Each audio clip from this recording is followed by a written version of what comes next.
Salut tout le monde, j'espère que vous allez bien. Aujourd'hui, petite vidéo que j'essaye de faire depuis lundi.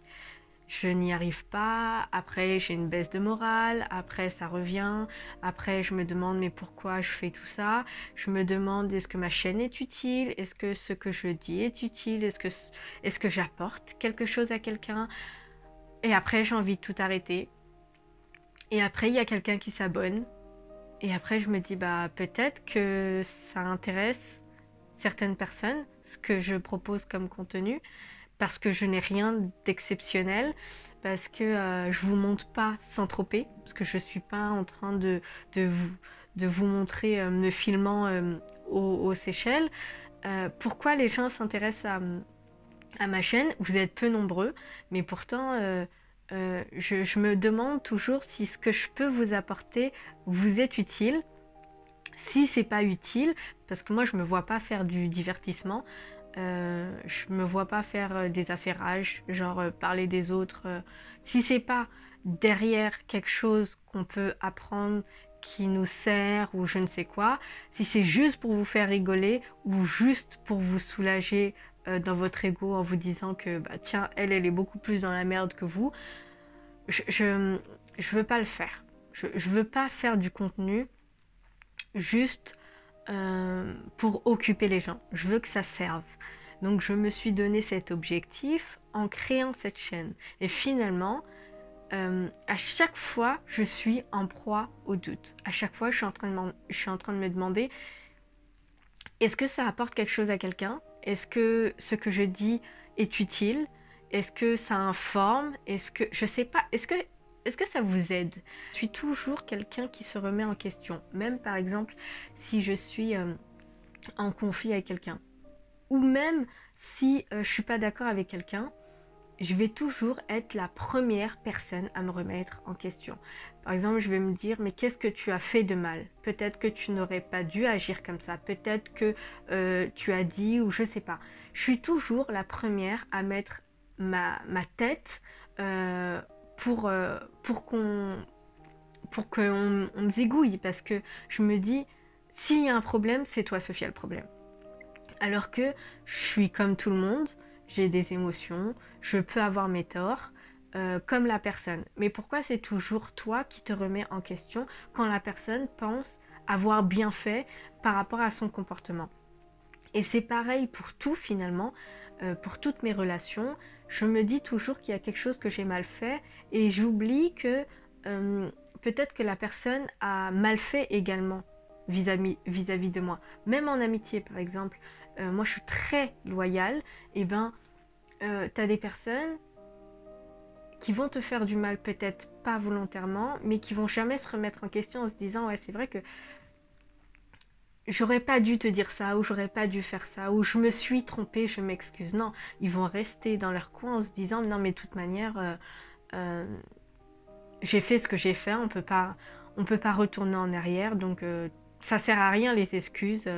Vous savez, l'ego mal placé, ou je sais pas si c'est la fierté, mais quand toi tu aimes quelqu'un, quand moi en tout cas j'aime quelqu'un, je suis toujours euh, je, je suis prête à reconnaître mes torts. Je j'ai aucun problème à me dire que là j'ai mal fait. Et justement, je pense que c'est pour ça que je finis par me faire bouffer, par me faire avoir, parce que je suis celle qui va poser sa propre tête pour se faire aiguiser. Alors que en soi, la personne peut avoir également ses torts. Il y a des chances, parce que un désaccord, ça se fait à deux. On peut ne pas avoir les mêmes points de vue.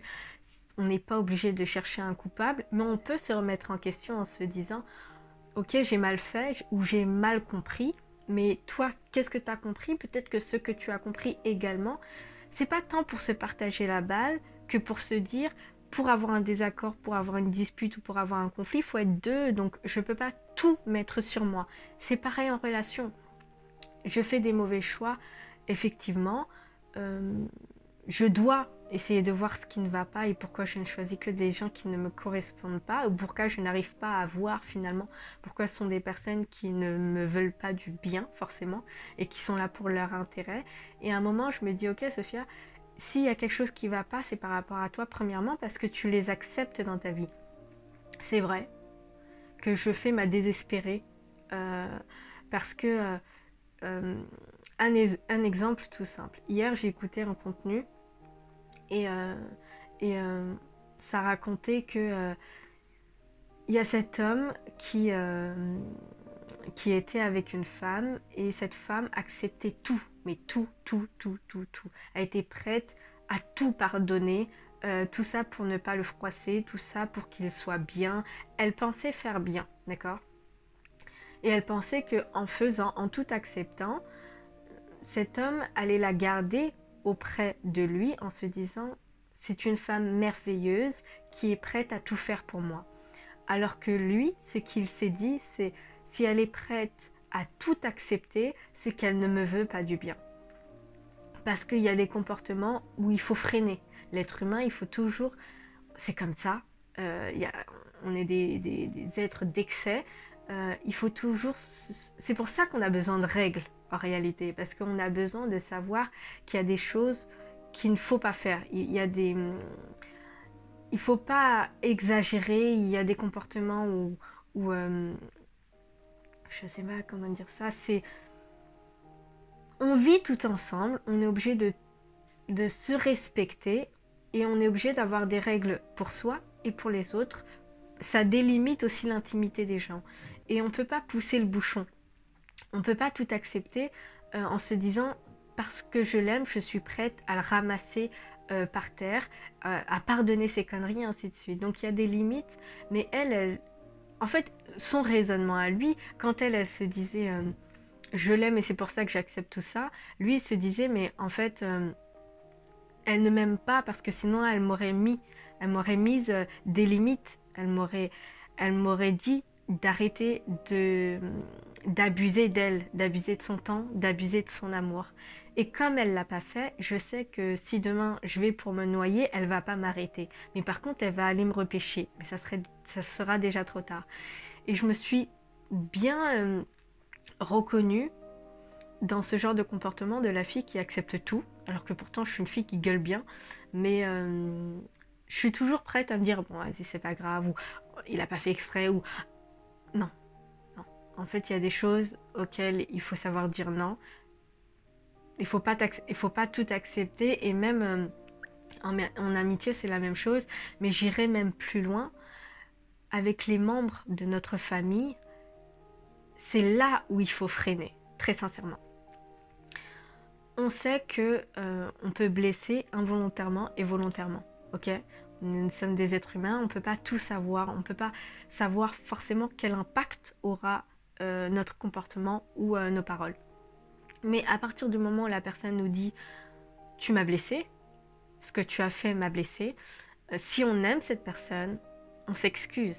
Parce que bien que ça n'a pas été volontaire, on veut montrer à cette personne qu'on l'aime, qu'on prend en considération ses émotions et ce qu'elle ressent. Donc c'est une manière de dire « je t'aime ». Je t'aime, donc je prends en compte que ce que je t'ai dit ou ce que je t'ai fait t'est blessé. Je le prends, je l'accepte.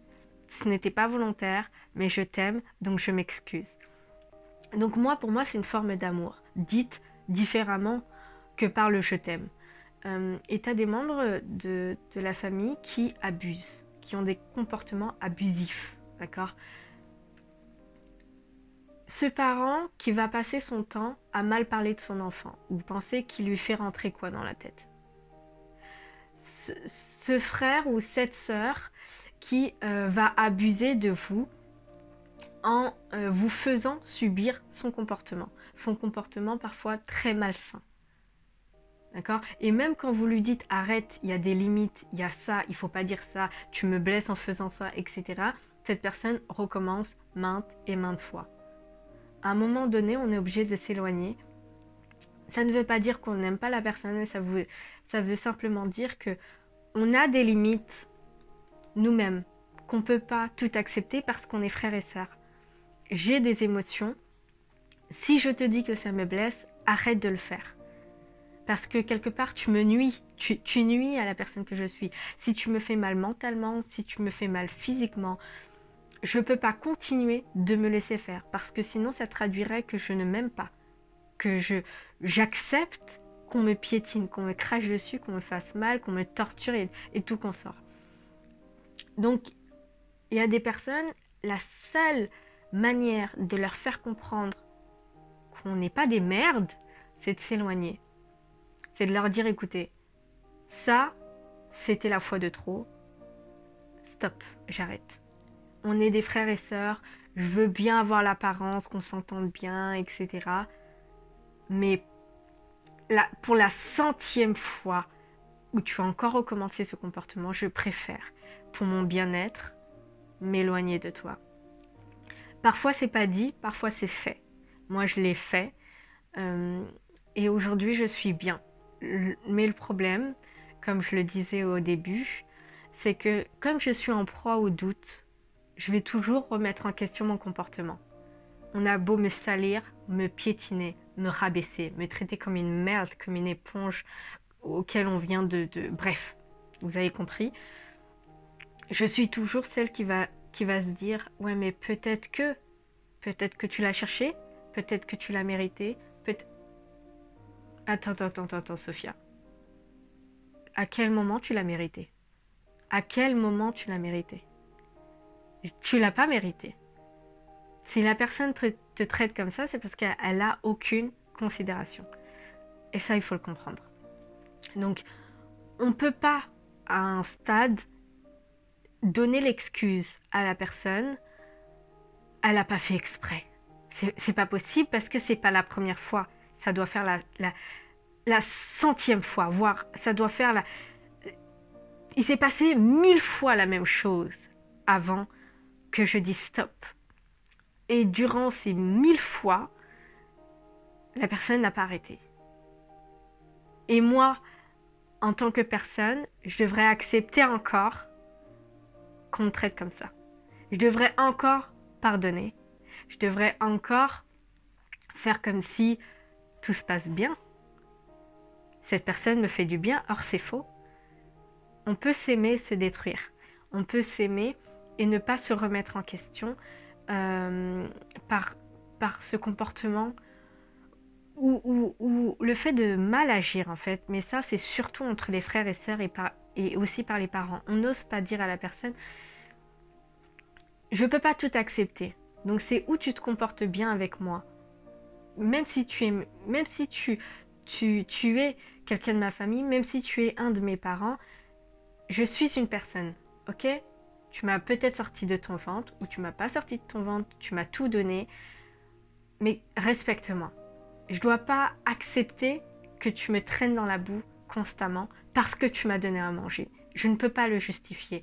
D'autant plus que ça me fait mal. Est-ce que vous comprenez ce que je veux dire? Donc il y a des limites à tout. Et quand on veut s'éloigner, c'est surtout aussi pour dire à la personne on serait proche si tout se passerait bien. Si j'ai besoin de m'éloigner, c'est parce qu'il y a quelque chose qui ne va pas. Et j'ai pas forcément envie de chercher des histoires. Mais comme je suis quelqu'un qui me remet en question, je culpabilise. Et c'est un peu... excusez-moi pour la cloche si vous l'entendez.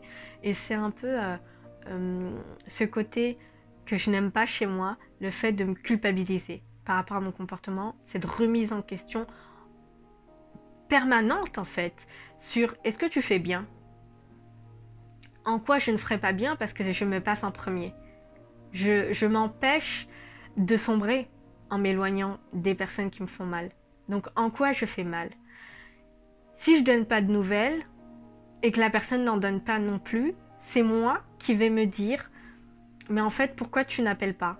Pourquoi tu fais comme si... en fait, pourquoi tu n'es pas reconnaissante? Bah, peut-être parce que tu n'as pas envie de l'être, peut-être parce que je n'ai pas envie de l'être, peut-être parce que je vois que à côté... En fait, en face, je suis en face d'une personne qui elle-même ne va pas bouger le petit doigt pour améliorer la situation. Toi, tu pourrais le faire. Je me connais. Je me remets en question sans cesse. Donc, je pourrais très bien revenir et faire comme si de rien n'était et reparler. Est-ce que la santé ça va? Est-ce que la famille ça va? Et ainsi de suite. Mais est-ce que la personne cherche à savoir si je vais bien? Non, parce qu'elle ne te considère pas, Sophia. Donc, à quel moment c'est toi encore? À quel moment c'est ta tête qui va tout le temps réfléchir sur qu'est-ce que tu as mal fait? C'est de la torture. Je me torture moi-même. Donc, cette vidéo, c'est sorti comme ça. À la base, je voulais vous parler d'une connerie que j'ai faite. Si vous êtes une personne comme moi, qui passe son temps à douter, je pense que nous sommes des bonnes personnes. Parce que justement, nous doutons. Parce que nous ne sommes jamais sûrs de ce que nous faisons. Si on a cette facilité à se remettre en question, c'est parce qu'on veut donner le meilleur de nous. Mais à l'excès, ça nous détruit. De se dire toujours que c'est nous, alors que c'est pas nous. C'est comme si on voulait, en fait, avoir toujours le mauvais rôle. Je ne sais pas quel discours on a, discours interne, je ne sais pas quel discours interne on a. Peut-être qu'on nous a fait entendre que tout ce qu'on faisait c'était mal. Je ne sais pas quel discours on a, mais en tout cas, le fait de toujours vouloir se mettre dans la place du coupable, de la personne qui a mal fait, ça montre, je pense, qu'on a un mauvais discours de nous-mêmes. Au final, comment on se construit? On se construit par l'environnement dans lequel on vit, parce qu'on entend de 0 à 7 ans. Et qu'est-ce qu'on entend? Qu'est-ce qu'on a entendu qui fait qu'on se le répète ou qu'on en est convaincu? On peut réécrire l'histoire adulte, mais cela n'empêche que notre subconscient se construit par notre environnement et par tout ce qu'on a entendu de nous lorsqu'on avait... lorsqu'on était bébé jusqu'à nos 7 ans. C'est là, à ce moment-là, où tout l'intérieur de nous se construit. Donc, on a dû entendre des choses qu'on a enregistrées dans notre subconscient qui fait que on prend la place du martyr. Voilà, clairement, je le dis. Il est quand même possible de reformater notre cerveau en incluant de nouvelles belles paroles. Vous savez, un peu comme les affirmations. Mais je pense surtout qu'on doit se prouver à soi-même qu'on est une bonne personne. Et ça ne traduit pas par tout donner à quelqu'un qui est prêt à nous noyer. Ça traduit par on doit se faire du bien. Voilà ce que je pense. On doit se faire du bien. Et si ça demande, on doit se faire du bien, on doit se mettre en priorité, on doit faire attention à soi-même. Et si ça demande de s'éloigner des personnes qui nous font pas du bien, qui nous blessent, qui nous maintient dans le côté sombre de notre personne, si ça demande de nous éloigner, faisons-le. Parce qu'on doit penser à nous.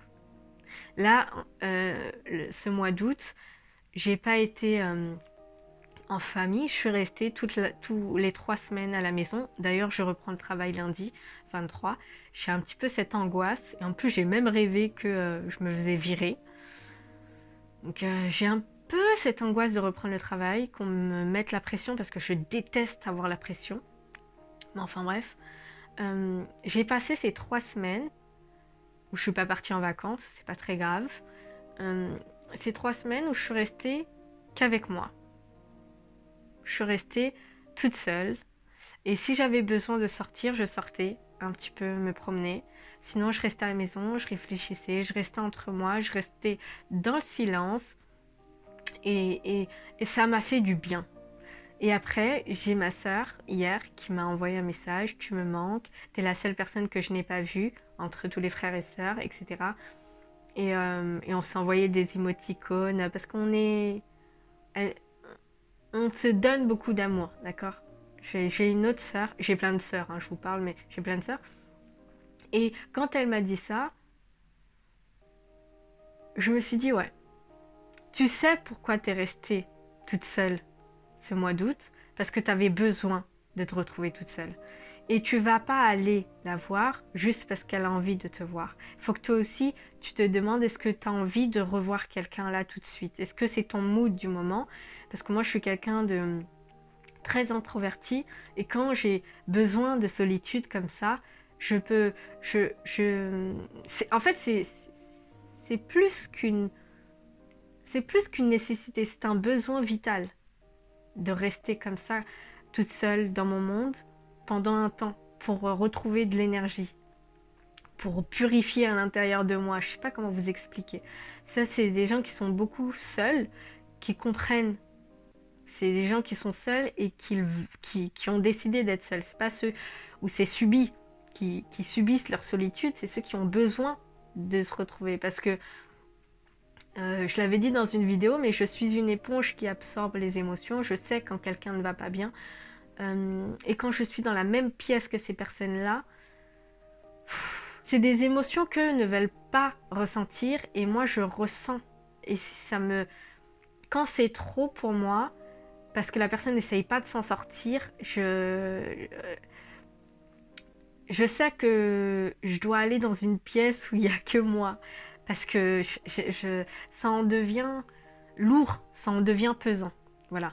Donc, je sais que même si elle a envie de me voir, qu'on se verra, parce que c'est pas la dernière fois quand même.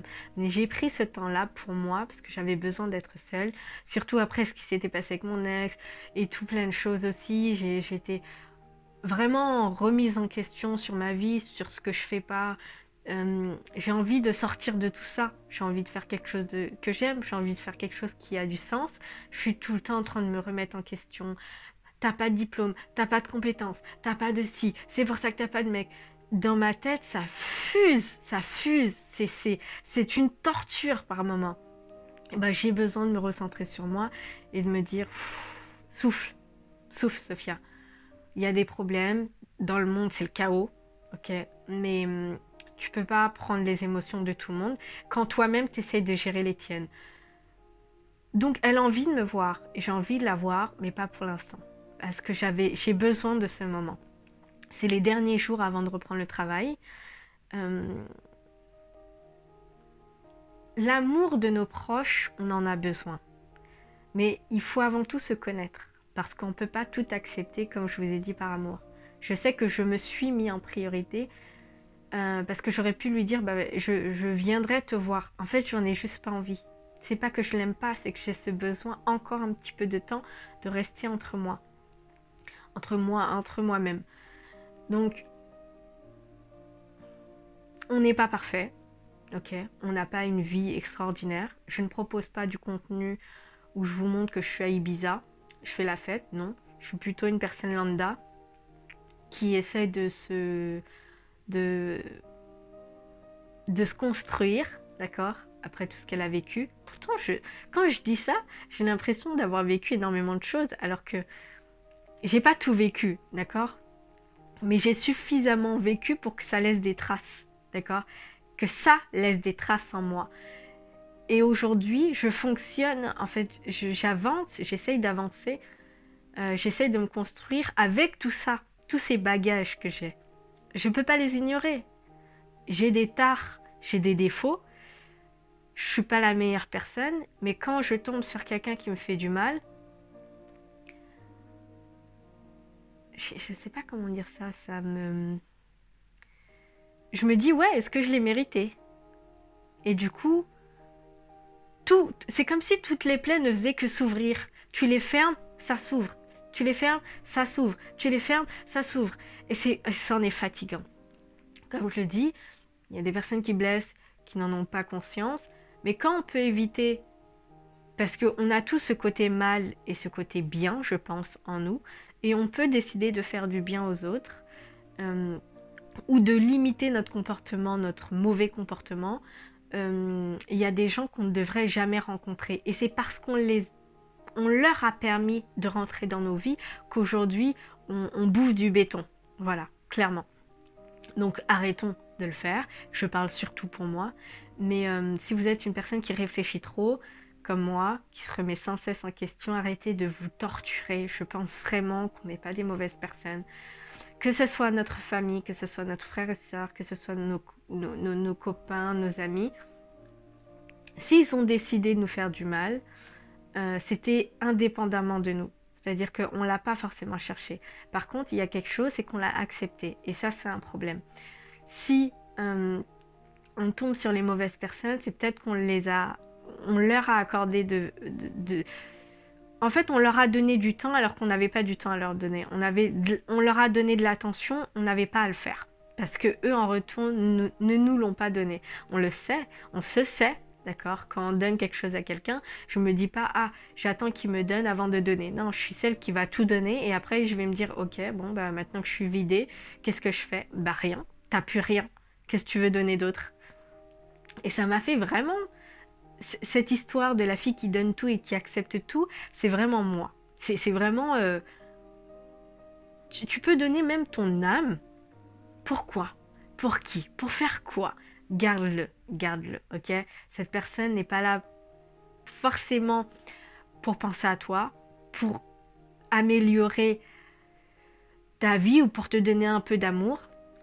Essaye de dissocier en fait tes besoins, ce que tu veux, de ce que la personne t'apporte. Parce que quand on veut rentrer en relation, et ça je l'ai déjà dit, quand on veut rentrer en relation, on ne pense que ce qu'on veut. On veut être en couple. D'accord? Et on va prendre quelqu'un et on va même pas se demander est-ce que la personne veut être en couple. Pourtant c'est la base. On se dit juste ah, il m'a envoyé quelques oh là là, il m'a envoyé quelques textos, il m'appelle tous les soirs, je sais qu'il veut être en couple. Non, c'est comme ça que tu le traduis. Lui, il veut juste aussi passer un petit peu de temps avec quelqu'un avec qui il va un petit peu flirter ou je ne sais quoi. Ça ne veut absolument pas dire qu'il veut être en couple. Même s'il vous appelle tous les soirs, même s'il vous envoie des textos, même s'il vous complimente, ça ne veut pas dire qu'il veut être en couple. Il faut arrêter de tout traduire comme ça. Ça ne veut pas dire qu'il veut vous demander en mariage, ça ne veut pas dire qu'il veut améliorer votre vie, ça ne veut pas dire qu'il veut être à vos côtés, ça ne veut pas dire qu'il veut vous aider, ça ne veut pas dire qu'il veut vous aider à level up, ça ne veut rien dire de tout ça. Ça veut juste dire qu'il parle avec vous, point. Il parle avec vous en texto, ça veut dire qu'il parle avec vous en texto. Le jour où ils veulent, ou le jour où il veut quelque chose avec toi, il te le dira. Tant qu'il ne te l'a pas dit, next. Ça veut dire il veut rien. Par contre, on sait aujourd'hui qu'il y a des petits joueurs et des petites joueuses, des grands joueurs et des grandes joueuses, qui vont faire semblant de vouloir être en couple. Mais pourquoi, à votre avis? C'est parce qu'ils savent par votre comportement, ils l'ont traduit dans votre comportement, que vous voulez être en couple. Je me rappelle que... Et c'est comme quand on dit... ça pue l'amour. Ça pue l'amour entre deux personnes. Oh, il pue l'amour. En fait, l'amour sent bon, d'accord? Mais on dit, ça pue l'amour, franchement, on ne sent que de l'amour ici. On sent la même chose, c'est-à-dire que quand on a envie d'être en couple, on pue l'envie d'être en couple. Quand on est une femme désespérée, on pue la femme désespérée. Quand on est un charreau, on pue le charreau. Voilà ce que ça veut dire. Voilà ce que c'est. Et ça me fait penser à cette histoire, et après je termine. J'étais à la FNAC, je choisissais un ordinateur, ça c'est les mois passés. Et t'as quelqu'un qui m'a aidé parce que je savais pas comment choisir mon ordinateur. Et cette personne me disait tiens, il faut prendre ça si tu veux monter des vidéos, si tu veux faire ça, etc. C'était un connaisseur. Je dis ah, pas de problème, etc. Merci de m'avoir aidé. Et on parle bien et cette personne me dit ah, est-ce que tu as un Instagram? Donc on se passe les Instagram. On s'échange pardon les Instagram. Et à un autre moment, d'accord, les mois passent et il me dit est-ce que tu cherches à être en couple? Quand il me pose cette question, alors qu'on ne parle pas ensemble, d'accord?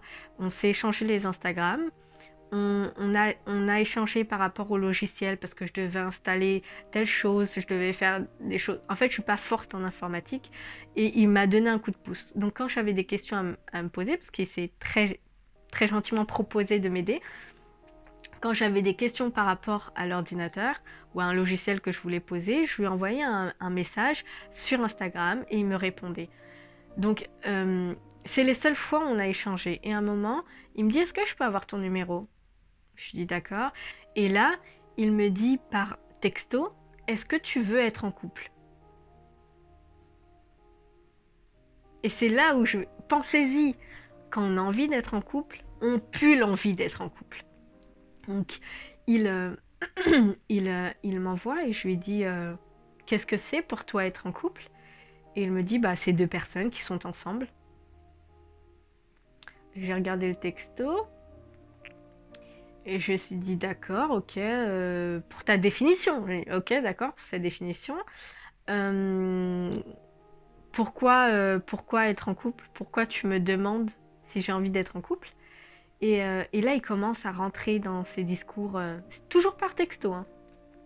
Non, mais moi j'ai envie d'être en couple, mais en fait, je veux pas les contraintes, je veux pas, lorsque je suis en couple, qu'on me dise pourquoi on se voit pas assez, pourquoi on fait pas ça, pourquoi on fait pas ci. Quand j'ai lu le texto de sa définition de ce que ça voulait être en couple et ce qu'il voulait en couple, je lui ai dit, mais en fait, moi je veux pas être ton plan cul. Enfin, et il me dit, mais c'est pas ce que je t'ai dit. Et là, je me suis dit, mais c'est du foutage de gueule. Comment dire, je veux que tu sois mon plan cul sans te le dire? Eh ben, c'est ça. C'est-à-dire, je veux pas les contraintes, mais par contre, je veux tout ce qui est avantage. On couche ensemble, on parle ensemble, on va peut-être de temps en temps manger ensemble, mais par contre, ne m'embrouille pas en fait si on se voit pas. Je n'aurais pas eu le droit de lui poser la question pourquoi je ne vois pas mon soi-disant copain. Pourquoi on se voit pas? Pourquoi on mange pas ensemble? Pourquoi on s'appelle pas assez? Parce que pour lui, ce sont des contraintes et il ne veut pas. Et là, je me suis dit, parce que je ne pensais même pas être en couple avec lui, je ne cherchais même pas à être en couple. Effectivement, j'ai envie d'être en couple, mais je voulais pas être en couple avec lui. Et quand il m'a dit ça, je me suis dit, mais les gens font exprès. Est-ce que dans mon front, il y a écrit plan cul accepté? Le mec voulait absolument qu'on soit soi-disant en couple parce qu'il m'a pris pour une conne quand même. Il me donne sa définition d'être en couple, ce n'est pas être en couple, c'est un plan cul. Donc, il y a un moment où il a dû sentir que je voulais être en couple, pas forcément avec lui, mais c'est comme si je transpirais l'envie d'être en couple. C'est dingue. Et la personne, elle a saisi l'occasion comme si j'étais un poisson dans l'eau. Genre, viens, je te pêche. Je suis pas désespérée à ce point-là, mais peut-être que mon comportement le montre. Peut-être que, comme je vous ai dit, quand on a envie d'être en couple, on pue l'envie d'être en couple et les gens le sentent, surtout le sexe masculin. Quand nous sommes des femmes, le sexe masculin sent lorsqu'on a envie d'être en couple, lorsqu'on a envie d'être avec quelqu'un, lorsqu'on a envie. Et je pense qu'à ce moment-là, je puais l'envie d'être en couple. Alors que je lui avais montré aucun signe, je lui avais rien dit. J'ai trouvé ça waouh. Je me suis dit, mais déjà, je vais pas me rabaisser à être ton plan cul. Après, chacun chacun fait ce qu'il veut, d'accord? Je veux pas être ton plan cul, je vais pas me donner à toi comme ça, en fait. Je vois pas pourquoi. Je suis très bien dans ma vie, même si, effectivement, j'ai envie d'être avec quelqu'un, poser, fonder une famille. Ta définition d'être en couple, déjà, ce n'est pas une définition. Donc, j'ai fait comme si de rien n'était.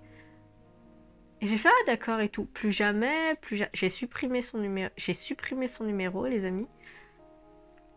C'est-à-dire que tu es venu me parler pour me demander si je veux être en couple alors que je t'avais rien demandé. Et après, tu me donnes ta fausse définition d'être en couple, comme s'il y avait écrit conne de service, allez, je vais ouvrir mes chambres, je vais te donner et je vais nommer ça être en couple.